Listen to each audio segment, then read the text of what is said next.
Et donc là, c'est Francilette Charonne hein, qui fait son entrée.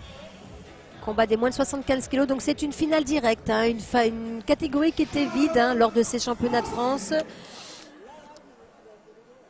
Donc les deux demoiselles boxent pour la première fois hein, de ce championnat de France directement en finale.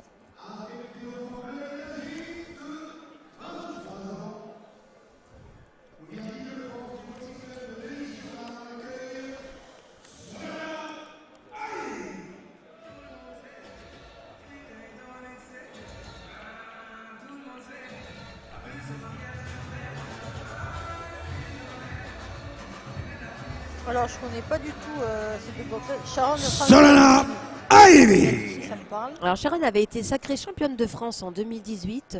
Elle était Combat encore prévu en élève 3 reprises de 3 Salem minutes. Amraoui, qu'on l'a vu tout à l'heure au noble art de Rouen. Et aujourd'hui, elle vit désormais, à mon avis, du côté d'Annemasse, hein, puisqu'elle évolue à l'Annemasse Gaillard Fight Academy. Et son adversaire, donc, c'est Ivy Solana, donc entraînée au NSM Boxing Club, en la personne avec Cheikh Koulibaly. Donc Cheikh Koulibaly qui est dans son coin. C'est un club du 93. Et on connaît notamment le visage de Cheikh par rapport au fait qu'il entraîne aussi Milan Prat, le boxeur professionnel, ancien amateur d'ailleurs de l'équipe de France. Et on voit aussi le visage de Rachid Asdin dans le coin de Cheikh. Peut-être un visage qui te parle, Maïva. Il a évolué au sein de l'équipe de France masculine. Qui me parle, mais pas vraiment, parce que l'équipe de France masculine, je ne la connais pas trop. Je connais quelques personnes, mais c'est vrai qu'effectivement, l'équipe masculine, je ne connais pas trop. Vous êtes peut-être croisés aussi. Parce que Rachid Asdin pardon, a été plusieurs fois champion de France. C'est parti pour le premier combat de cette deuxième partie. Moins de 75 kilos. Opposant Solana à Sharon. Francilette. Il était de l'époque de Pékin, hein, Rachid. Hein, 2008. Allez, c'est parti pour ce combat. Comme vient de le dire Maïva, première reprise chez moins de 75 kg, qui est une catégorie olympique. Oui, qui est très relevée, notamment au niveau international. Catégorie olympique, d'habitude. Donc la tenante du titre, hein, Davina Michel. Oui. Qui va revenir très bientôt, il me semble. Partenaire d'équipe de France. Tout à fait. Qui a fait une médaille, il me semble, au dernier championnat du monde. Oui. Exactement. Une médaille de bronze, tout à fait. Exactement. Voilà, ça y est, le combat. On est rentré dans ce combat-là, très disputé. Donc là, Ivy, elle a l'avantage de taille. Elle a tout intérêt à tenir son adversaire à distance. On ne va pas la laisser rentrer, à ne pas tomber dans le jeu de la bagarre. Voilà, on l'entend, hein, le coin, Cheikh qui lui dit « Gêne-la avec ton bras avant ». Justement, c'est ce qu'elle fait. Ouais. Regardez le centre du ring, bras avant, derrière la remise. C'est aussi un combat de reprise hein, pour Sharon. Qui s'est arrêté. On ne l'a pas revu en fait après son titre gagné en 2018. Là, ça se sent, je la sens un peu crispée là. Elle a du mal un peu à se libérer. En plus, bon, elle n'arrive pas trop à rentrer alors qu'il faudrait qu'elle le fasse sur une adversaire un peu plus grande. Il faudrait qu'elle casse un peu plus sa distance.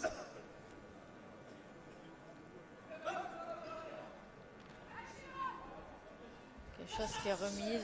Voilà, qui est remise. Il faut savoir qu'Ivy est déjà en finale. Elle a un palmarès de 5 combats avec 4 victoires et une défaite. Donc à seulement 5 combats, elle se retrouve en finale des championnats de France. Tiens, ce retour là. Une catégorie, comme tu l'as précisé, relevée à l'international, mais pas tellement en France. Hein. Il n'y a pas beaucoup il n'y a pas beaucoup de rivalité, d'adversité à ce niveau-là, parce que c'est vrai que bon, ça reste une catégorie qui est rare, hein, 75 kilos. Bon, c'est pas là où il y a le plus de filles, effectivement. Et on se souvient, moi, une boxeuse qui m'a marqué à l'international, en la personne de Clarissa Shields. Ouais, Clarissa Shields, ouais. Qui évolue. Qui a battu Savannah Marshall dernièrement, là. Tout donc à au fait. plus haut niveau, Qui est passé pro. mondial, Ouais. en professionnel. Ça lui réussit très très bien. Ouais. Et c'est un personnage. Hein. Ouais, c'est un personnage oui, atypique Ouais. qui fait sensation aussi. C'est très bien. La Sharon, pour revenir dans le match.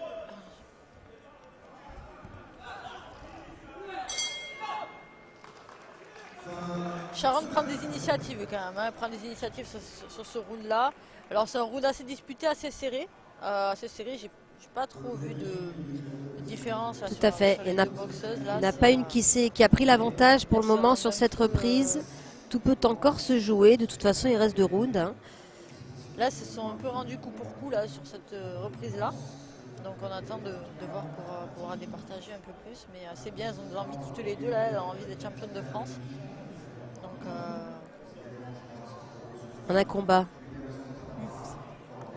il y a une bonne différence d'âge quand même entre les deux, hein. quasiment 10 ans. Quasiment 10 ans d'écart, tout à fait. Ouais, quasiment 10 ans d'écart. Donc, ça ne se ressent pas forcément sur le ring. Ouais. Bon, 99, ça reste jeune hein, quand on voit notre âge, nous. Bien sûr. Et encore même nous, on reste jeunes, Maïva. Oui, d'ailleurs. C'est parti pour la deuxième reprise. C'est parti. Et Sharon va tenter de casser la distance. Elle a compris qu'il fallait qu'elle casse la distance. Exactement. Elle arrête de rester à longueur de bras de son adversaire. Elle l'a compris. C'est ça. Elle va prendre plus d'initiative là. Voilà, elle chasse et remise. Solana qui devrait quand même privilégier sa longueur de bras, quoi, rester à distance. Elle se colle sur son adversaire. C'est elle-même qui se met en difficulté toute seule.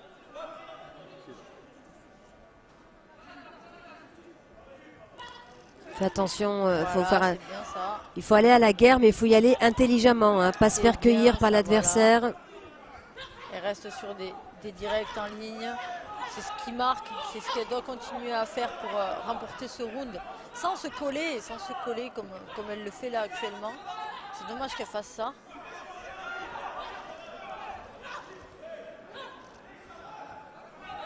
Sharon, il faut qu'elle profite aussi de ces erreurs là pour prendre le dessus là.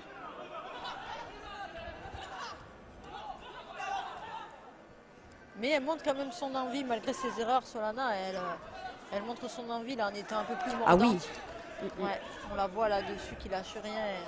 Là, elle a conscience qu'elle peut faire une grosse performance ce soir. Ouais, exactement. Et prendre un titre avec seulement 5 combats, ce serait énorme. Là, elle donne sans compter là. Elle a compris qu'elle pouvait prendre le dessus là. Encouragée par son coin.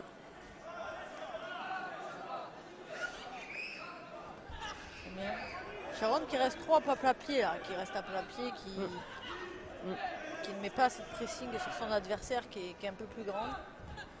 Elle a bien commencé le round en cassant intelligemment la distance. Et là on sent une baisse de régime un peu là de ce côté-là. Et son adversaire en profite pour marquer les esprits et prendre l'ascendant tout simplement. C'est ça, c'est ça. Elle va un petit peu à la guerre, le cœur à l'ouvrage. Elle sait qu'il y a une ceinture nationale à la clé. Bien beau contre là. Sharon.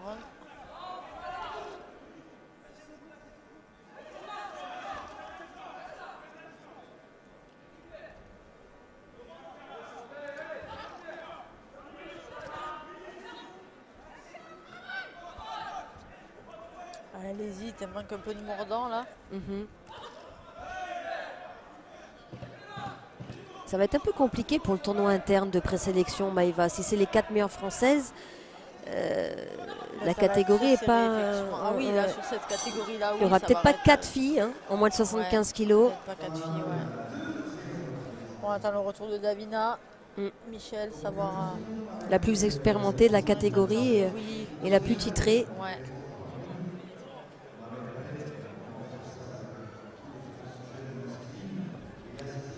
J'espère qu'elle pourra aller sur ses qualifications pour pouvoir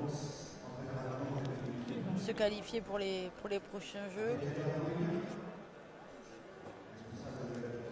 finir le travail qu'elle a commencé lors des Jeux de Rio, lors des Jeux de Tokyo, qu'elle ne s'est pas qualifiée. Voilà, j'aimerais pour elle vraiment qu'elle arrive à se qualifier cette fois-ci. Bah, il faut dire que c'était assez compliqué la qualification pour les Jeux Olympiques de Tokyo avec la crise sanitaire qui a mis le monde à l'arrêt, le monde sportif à l'arrêt pendant 2 ans, quasi, c'est ça. Donc il a fallu se relever de confinement, d'une période d'inactivité, d'une annulation aussi d'un tournoi du report du tournoi, alors exactement, on était à tournoi de Londres pour les qualifs. Qui a été reporté. Et ensuite faire repartir la machine, sans être forcément entraîné comme on l'aurait voulu, avec des sparring partners, tout ça. Donc non, c'était vraiment la génération sacrifiée, la génération Tokyo. Cette année m'a fait du bien. Ouais, l'année de report m'a fait du bien pour engendrer un peu plus d'expérience aussi sur la boxe olympique. Là, franchement, Solana prend le dessus. Prend le dessus sur cette reprise-là. Là, elle a compris qu'il fallait qu'elle reste à distance. Elle allonge bien les bras. Voilà, elle allonge les bras. Bon, là, elle se colle un peu, mais en général, elle allonge un peu les bras. C'est ça, elle est beaucoup plus active, Solana. Mais Sharon ne profite pas assez de son physique, ne rentre pas dans son adversaire et devrait être un peu plus offensif pour marquer les esprits, ce qu'elle ne fait pas.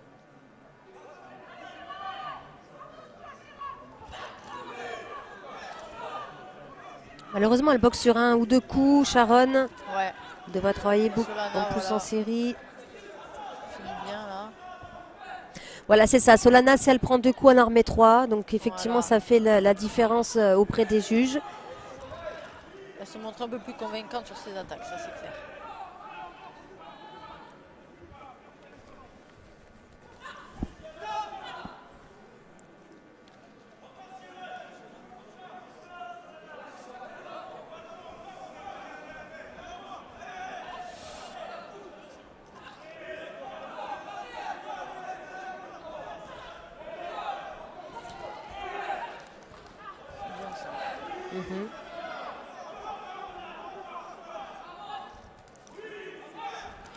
Voilà, c'est bien ce contre là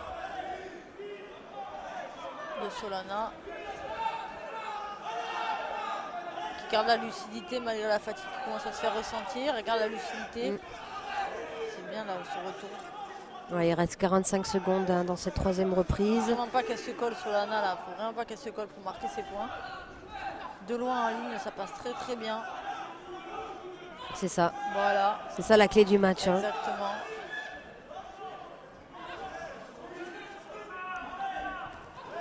D'ailleurs, son coin lui crie 30 secondes. Il faut tenir bon.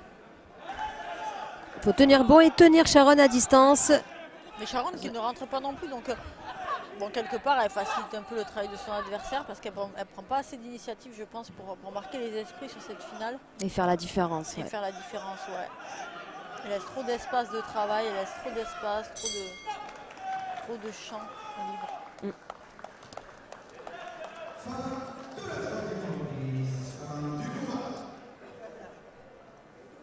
Et oui, un combat qui est passé vite, plutôt vite. Et qui est passé vite, oui, effectivement, qui est passé vite. Mais 3 fois 3 minutes, ça passe vite, Maëva. Ça passe vite, il faut être dedans tout de suite. Il faut être dedans dans le combat tout de suite, sans observation.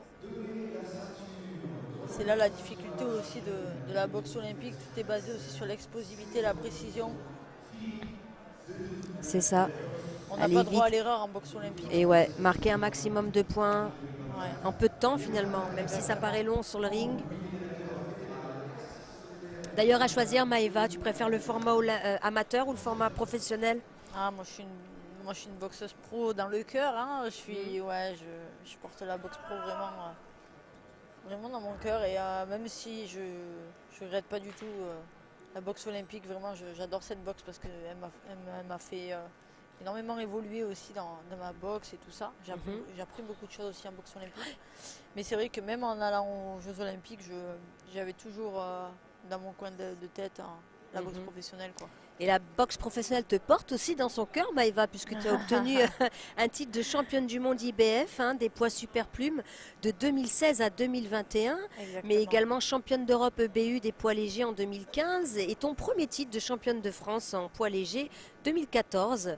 Donc tu fais partie quand même dans la boxe professionnelle des plus beaux palmarès féminins, si ce n'est le plus beau. En fait, j'ai toujours voulu faire une carrière à la Manny Pacquiao, quoi, une grosse carrière professionnelle. Ça a toujours été, c'est pour ça que je suis passée pro à 23 ans, parce que je voulais faire une grosse carrière professionnelle. Et c'est ce que je suis en train de faire, voilà, notamment en allant à Las Vegas, en sortant, tout ça, en faisant des gros combats. À l'unanimité des juges, ça permet de marquer ma et carrière. s'octroie la ceinture dans la catégorie des poids moyens. Coin bleu, Solana Aivi. Voilà, félicitations à Ivy Solana, qui devient donc championne de France des moins de 75 kilos. Une catégorie olympique, c'est la nouvelle championne de France, c'est la surprise de la soirée, puisque inconnue pour l'instant dans le milieu de la boxe président de la commission amateur nationale de élite. boxe amateur. Et c'était mérité, tout à fait. Elle a fait le travail. Ouais, exactement. Bravo à son coach, Cheikh Koulibaly, et aussi à Rachid Asdin qui ont été ses hommes de coin ce soir. Elle s'est montrée plus offensive, plus persuasive dans ses attaques, et vraiment c'est mérité ce soir, bravo à elle. C'est mérité, tout à fait. Aussi. Elle n'y croit pas d'ailleurs. Elle n'en Et revient c'est pas pourtant, c'est bien d'avoir vrai, la ouais. ceinture Ouais. pour elle. Je pense qu'elle réalisera peut-être Elle ne demain réalise pas son nouveau statut de championne de France. Tout à fait.